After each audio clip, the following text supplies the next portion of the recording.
দুনিয়াতে উচ্চাভিলাষী হবেন না, যতটুকু আল্লাহ পাক দিয়েছেন এতে সন্তুষ্ট থাকেন। আমার 2 তলা বাড়ি আছে ভাই, আমার কিন্তু নাই, বলছি আর কি।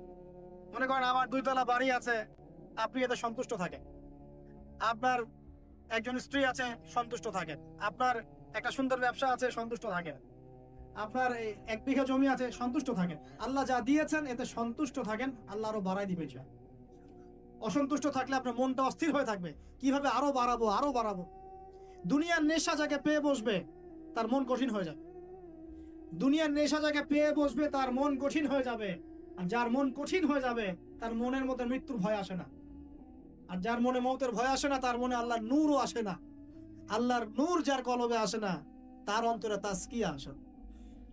বুঝতে পারলাম? তাসকিয়া কেন আসে না? দুনিয়া পূজার কারণে আসে না।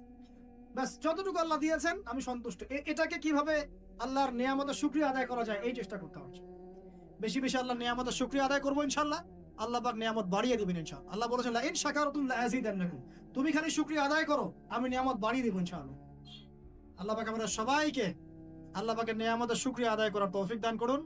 মনের মধ্যে এই হিংসা, বিদ্বেষ, রিয়া, অহংকার দূর করার তৌফিক দান। সবার মধ্যে ভালো যেটা আছে নিয়ে নিবেন, খারাপটা ছেড়ে দিবেন।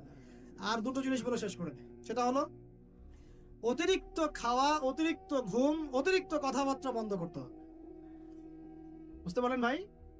এগুলোর সাথে তাসকিয়ার মারাত্মক সম্পর্ক আছে, আমি নিজে ফিল করতেছি। শোনেন, যেদিন খুব বেশি ভোজন হয়ে গেছে সেদিন ঘুম হয় বেশি, ইবাদতের স্বাদ কমে যায়, নামাজে উঠতে অলসতা লাগে। কথা কি ঠিক না বেঠিক? অলসতা লাগে। বেশি খাওয়া, বেশি মানে ঘুমানো